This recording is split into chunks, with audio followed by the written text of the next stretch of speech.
तो ये last lecture यानी लेक्चर 1 में हमने सिमिलैरिटी लेसन्स के इंट्रोडक्शंस के बारे में हमने सीखा था। अगर आपने उस लेक्चर को नहीं देखा है तो एक बार आपको फिर से उस वीडियो लेक्चर को क्या करना पड़ेगा, देखना पड़ेगा, कि उसमें हमने 4 अलग अलग कंडीशंस के बारे में हमने डिस्कस किए थे और 4 अलग अलग कंडीशंस यानी किससे रिलेटेड थी, वो सभी चारों कंडीशंस एरिया ऑफ ट्रायंगल से रिलेटेड थी।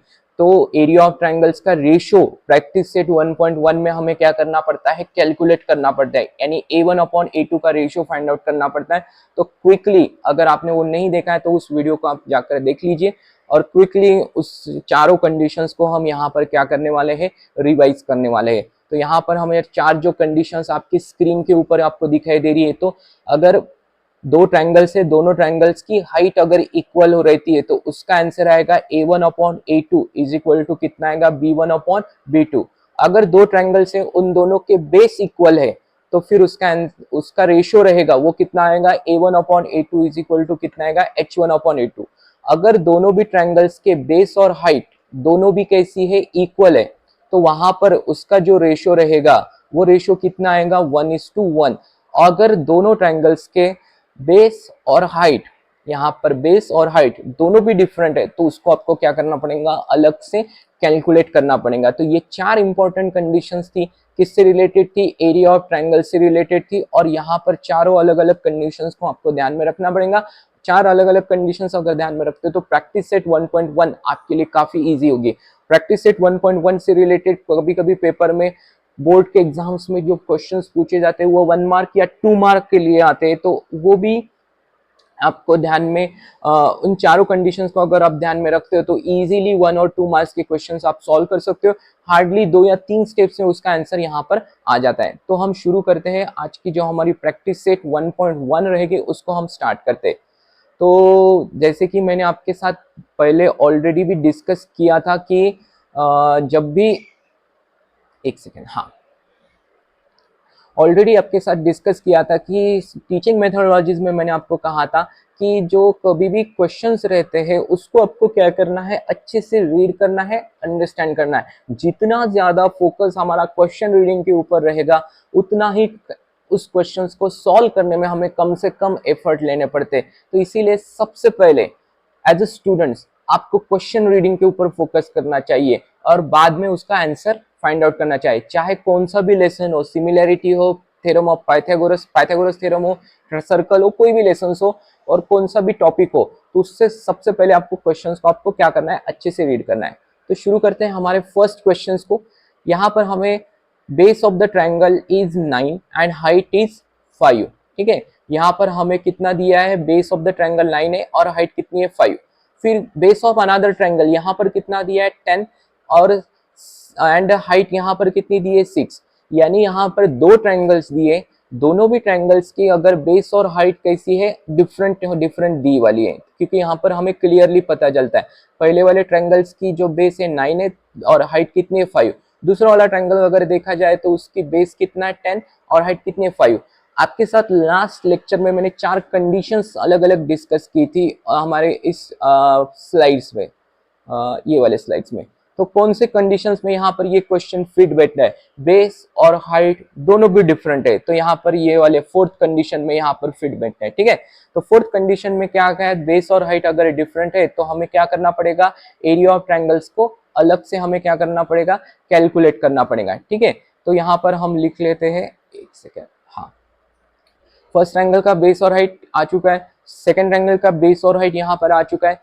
फिर उसके बाद हमें क्या करना है, फॉर्मूला यानी क्या कैलकुलेट करने को कहा है, रेशियो कैलकुलेट करने को कहा है। ठीक है, हमें क्या फाइंड आउट करना है, find the ratio of areas of their triangle. Ratios यानी मतलब हमें किसकी वैल्यू फाइंड आउट करनी है, यानी यहाँ पर हमें A1/A2 की हमें क्या करनी है, वैल्यू फाइंड आउट करनी है। तो यहाँ पर हम A1/A2 की वैल्यू फाइंड आउट करेंगे।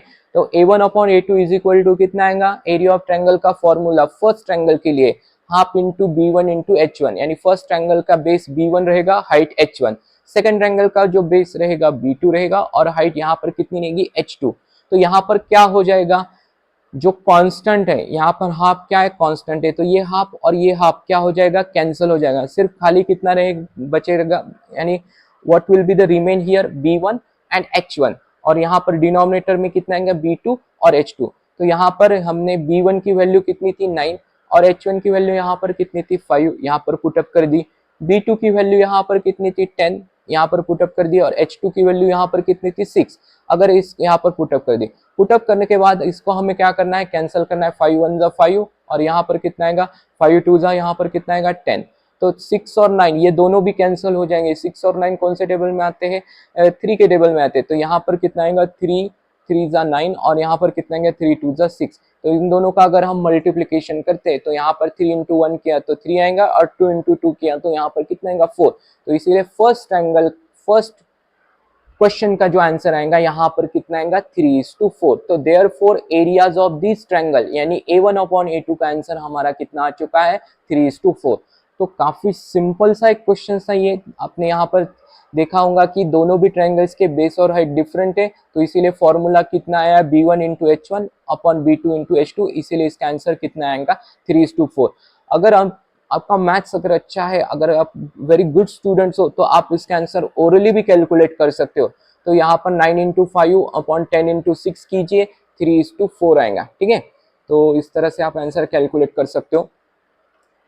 तो यहाँ पर आप ऑब्जर्व कीजिए स्क्रीन के ऊपर, क्वेश्चंस को पढ़ेंगे हम और फिर उसके बाद ऑब्जर्व करेंगे कि कौन से कंडीशंस में ये क्वेश्चन फिट बैठता है। जैसे हमने आपके साथ 4 कंडीशन डिस्कस की थी, तो उसमें से कौन से कंडीशंस को फिट बैठता है, बिल्कुल आप यहाँ पर देखिए फिगर को ऑब्जर्व करने के बाद। तो यहाँ पर 2 कंडीशंस दी, यहाँ पर क्वेश्चन में क्या कहा है, BC परपेंडिकुलर दिया है AB को और AD परपेंडिकुलर दिया है BC को, और फिर उसके बाद AD की वैल्यू यहाँ पर 8 है और BC की वैल्यू यहाँ पर 4 दिए। तो यहाँ पर फिर से हमें क्या कैलकुलेट करने को कहा है, पहले वाले ट्रायंगल का एरिया का रेशो किसके साथ कैलकुलेट करना है, फर्स्ट ट्रायंगल के एरिया का रेशो दूसरे ट्रायंगल्स के एरिया के रेशो के साथ हमें क्या करने को कहा है, कैलकुलेट करने के लिए कहा है। तो यहाँ पर अगर फिगर को अगर हम ऑब्जर्व करते हैं तो आपको क्लियरली पता चल कंफर्म हो जाएगा कि दोनों भी ट्रायंगल्स के अंदर जो यहाँ का इन दोनों ट्रायंगल्स का जो बेस है वो बेस कैसा है, इक्वल है, सेम है, क्योंकि दोनों ट्रायंगल्स एक ही दोनों ट्रायंगल का बेस कैसा है, कॉमन है। अगर बेस कॉमन रहता है तो यहाँ पर हमने सीखा था अगर बेस इक्वल है तो वो किसके साथ प्रोपोर्शन रहेगा, एरिया किसके साथ प्रोपोर्शन में रहेगा, एरिया प्रोपोर्शन में रहेगा H1/H2 के साथ क्या रहेगा, प्रोपोर्शन में रहेगा। तो शुरू करते हैं हमारे जो सेकंड क्वेश्चन के ऊपर। तो यहाँ पर हम लिख लेते हैं BC इज इक्वल टू कितना दिया है 4 और AD इज इक्वल टू कितना दिया है 8। फिर उसके बाद अगर हम यहाँ पर देखते हैं कि दोनों भी ट्रायंगल्स का बेस कैसा है, इक्वल है। फ्रॉम फिगर हमने यहाँ पर लिखा है अगर बेस इक्वल रहते हैं तो एरिया किसके साथ प्रोपोर्शन में रहता है, हाइट के साथ प्रोपोर्शन में रहता है। तो यहाँ पर हमारा जो आंसर आएगा तो क्या आएगा, area of triangle ABC upon area of triangle ADB is equal to कितना आएगा, BC अपॉन AD। BC यानी क्या हो जाएगा 4 और AD कितना आएगा 8। अगर इसको अगर हम कैंसिल करते तो 4 1 जा 4, 4 2 जा 8, तो इसीलिए इसका आंसर कितना आएगा 1/2। ठीक है, तो यहाँ पर आएगा 1/2 इसका आंसर आएगा, यानी रेशियो आएगा area of triangle ABC and area of triangle ADB, इन दोनों का रेशियो कितना आएगा यहाँ पर 1:2। ये रहा हमारा सेकेंड क्वेश्चन। देखा कुछ भी नहीं है, बहुत ही सिंपल से क्वेश्चंस हमें यहाँ पर दिए वाले हैं इस प्रैक्टिस सेट्स में। और इस प्रैक्टिस सेट्स में इजीली अगर आपका मैथ्स अच्छा है तो आप ओरली भी इसका आंसर कैलकुलेट कर सकते हो। तो स्टूडेंट्स यहाँ पर एक चीज के ऊपर फोकस कीजिए, आपको जैसे कि क्वेश्चंस में जो भी फिगर दी वाली रहती है तो उसको ऑब्जर्व करके ही उसका आंसर हमें क्या करना है, कैलकुलेट करना है। फिर उसके बाद जो हमारा जो थर्ड क्वेश्चंस दिया था, तो थर्ड क्वेश्चंस को मैंने आपके साथ फर्स्ट लेक्चर में भी डिस्कस किया था। ये वाला जो फिगर दी वाला था इसके बारे में, अगर ऑब्ट्यूज एंगल ट्रायंगल रहा तो उसके लिए थोड़ा सा केयरफुली इसका आंसर हमें क्या करना पड़ता है, कैलकुलेट करना पड़ता है, क्योंकि उसका जो परपेंडिकुलर रहता है थोड़ा सा, कभी कभी 2 परपेंडिकुलर दिए वाले रहते तो उसमें थोड़ा सा केयरफुली इसका आंसर कैलकुलेट करना पड़ता है। तो इसके बारे में आपको ऑलरेडी शेयर किया था। तो पहले हम क्वेश्चंस को पढ़ लेंगे क्या दिए वाला है। यहाँ पर सेगमेंट PS परपेंडिकुलर है सेगमेंट RQ के साथ, सेगमेंट QT परपेंडिकुलर है PR के साथ। ठीक है, यहाँ पर दिया है QT परपेंडिकुलर, ये वाला QT किसके साथ परपेंडिकुलर है, PR के साथ, और PS किसके साथ परपेंडिकुलर है, RQ से। अगर आपको फर्स्ट लेक्चर में मैंने कहा था कोई भी ट्रायंगल आपके सामने है तो उसके बेस और हाइट आपको आइडेंटिफाई करते आने चाहिए। यही सबसे इंपॉर्टेंट टास्क होता है 1.1 में। तो सबसे पहले हम क्विकली देख लेते, अगर इसको परपेंडिकुलर कंसीडर करते क्यूटी को, तो क्यूटी क्या हो जाएगी, हाइट हो जाएगी। जहां भी परपेंडिकुलर दिखाई देता है उसको आपको क्या कंसीडर करना है, हाइट कंसीडर करना है। ठीक है, तो क्यूटी अगर यहाँ पर हमारी क्या हो चुकी है, हाइट हो चुकी है, और पी आर हमारा क्या हो चुका है, यहाँ पर बेस हो चुका है। अगर क्यूटी परपेंडिकुलर लेते हैं तो QT will become height and P R will become the base. अगर पी एस को अगर आप परपेंडिकुलर लेते हो तो यहाँ पर क्यू आर आपका क्या हो जाएगा, बेस हो जाएगा, क्योंकि यहाँ पर ऑब्ट्यूज एंगल ट्रायंगल दिए वाला है। तो इसीलिए ये परपेंडिकुलर अगर आप कंसीडर करते हो, पी एस परपेंडिकुलर कंसीडर करते हो, तो आपको क्या करना पड़ेगा, क्यू आर को बेस कंसीडर करना पड़ेगा। तो इस क्वेश्चन में दो परपेंडिकुलर है और दो हाइट दी वाली है, तो इसको हमें ठीक से सॉल्व करना है। और यहाँ पर हमें क्वेश्चन में क्या पूछा है, क्यूटी की वैल्यू फाइंड आउट करने के लिए कहा गया है। तो यहाँ पर हम क्वेश्चन में जो भी गिवन है उसको लिख लेंगे। सबसे पहले यहाँ पर आर क्यू की वैल्यू 6, पी एस की वैल्यू 6, पी आर 12 और क्यूटी फाइंड आउट करना है। फिर फॉर्मूला हम अप्लाई करेंगे area of triangle P Q are. तो एरिया ऑफ ट्रायंगल का फॉर्मूला यहाँ पर क्या आता है, half into base into height. तो बेस यहाँ पर अगर हम क्यूटी को हाइट कंसीडर करते हैं तो बेस आपको क्या लेना पड़ेगा, पी आर लेना पड़ेगा। यहाँ पर कितना आएगा, half into P R into यहाँ पर कितना आएगा, क्यूटी। फिर पी आर की वैल्यू अगर आप देखते हैं तो यहाँ पर हमें पी आर की वैल्यू हमारे पास दी वाली है तो 12। क्यूटी की वैल्यू हमें दी वाली है क्या क्वेश्चन में, नहीं, क्यूटी की वैल्यू तो हमें फाइंड आउट करना है। Area of triangle P Q are भी नहीं दी वाला है, तो इसको हम इक्वेशन नंबर 1 लिख लेंगे। तो यहाँ पर एज इट इज लिखेंगे। तो ये रहेगा फर्स्ट कंडीशन। पहले वाले कंडीशंस में हमने क्यूटी को हाइट कंसीडर की थी, पी आर को बेस कंसीडर किया था। अब सेकेंड कंडीशन इसी क्वेश्चन की दी वाली है।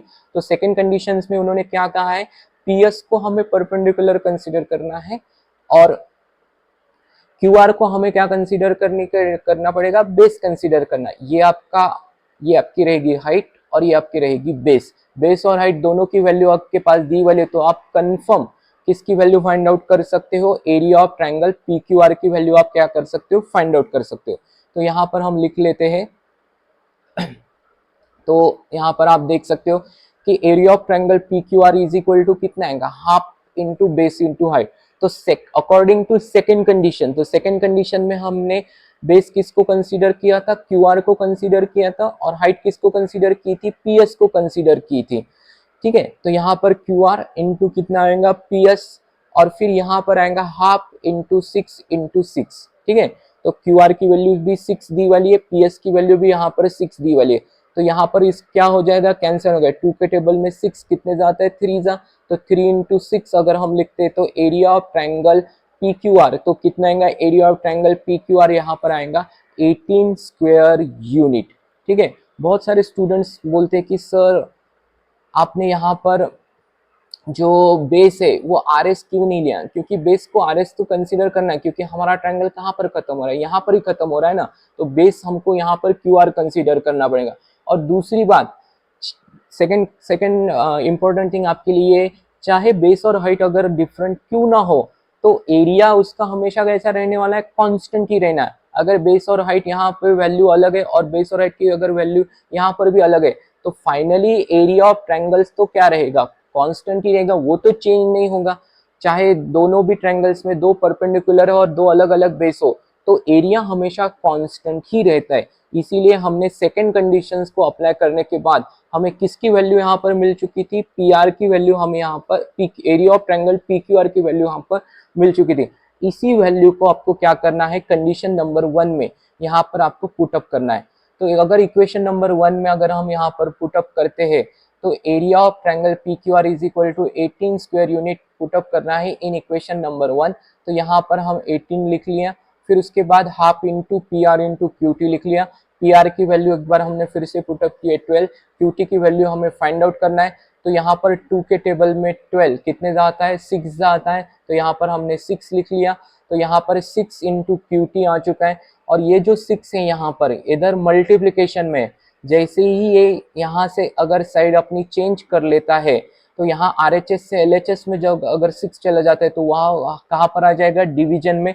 तो यहाँ पर 18 अपॉन कितना आ जाएगा, 6 आ जाएगा। तो यहाँ पर 6 1 जा 6 और 6 3 जा 18। तो इसीलिए हमारा जो आंसर रहेगा QT की वैल्यू कितनी रहेगी, QT की वैल्यू यहाँ पर कितनी आ जाएगी, 3 आ जाएगी। तो स्टूडेंट्स मैं आपको ये सजेस्ट करूंगा कि इस क्वेश्चंस की एक दो बार आप प्रैक्टिस कीजिए, बिल्कुल आ जाएगा। और मैंने आपको पहले ही कहा था जहां पर ऑब्ट्यूज एंगल ट्रायंगल आएगा तो वो थोड़ा सा आपको क्या करता है, कंफ्यूज करता है। तो इसीलिए ऑब्ट्यूज एंगल ट्रायंगल्स के जितने भी क्वेश्चंस आपके सामने है उसको आपको क्या करना है, ठीक से आपको क्या करना पड़ता है, सॉल्व करना पड़ता है। तो इसीलिए थोड़ा सा केयरफुल रहिए इस क्वेश्चंस के बारे में। कौन से क्वेश्चंस के बारे में, ऑब्ट्यूज एंगल ट्रायंगल्स के क्वेश्चंस के बारे में। तो आपको यहाँ पर हमने कहा था कि 3 स्टेप्स आपको फॉलो करने हैं, आइडेंटिफाई, अप्लाई और आंसर्स। तो जैसे ही क्वेश्चंस आपके सामने, फिगर आपके सामने दी वाली रहती है, तो सबसे पहले उस फिगर्स को या इस क्वेश्चंस को पढ़कर आपको ये आइडेंटिफाई करना है कि कौन सा फॉर्मूला वहां पर फिट बैठना है, कौन सा प्रॉपर्टी फिट बैठती है, कौन सा थ्योरम वहां पर एप्लीकेबल होता है, उस चीज को ध्यान में रखना है, फिर उसको अप्लाई करना है और बाद में उसका क्या करना है, आंसर फाइंड आउट करना पड़ता है। यही टीचिंग मेथोडोलॉजीज अगर आप फॉलो करोगे, अगर इस चीज को अगर आप याद रखोगे तो आपके लिए काफी सिंपल हो जाएगा ज्योमेट्री के क्वेश्चन। सिंपली आपको फिगर को ऑब्जर्व करके ही उसके आंसर्स को पता चलेगा। तो यहाँ पर हमने 3 क्वेश्चंस को यहाँ पर हमने क्या कर चुका है, कंप्लीट कर चुके। तो आई होप आज हम यहाँ पर स्टॉप होते हैं। बाकी के 2 क्वेश्चंस हम हमारे नेक्स्ट लेक्चर में क्या करेंगे, कवर अप करेंगे। अगर आई होप अगर वीडियो अगर आपको अच्छी लगती है तो इस वीडियो को लाइक कीजिए। Thank you for watching my video.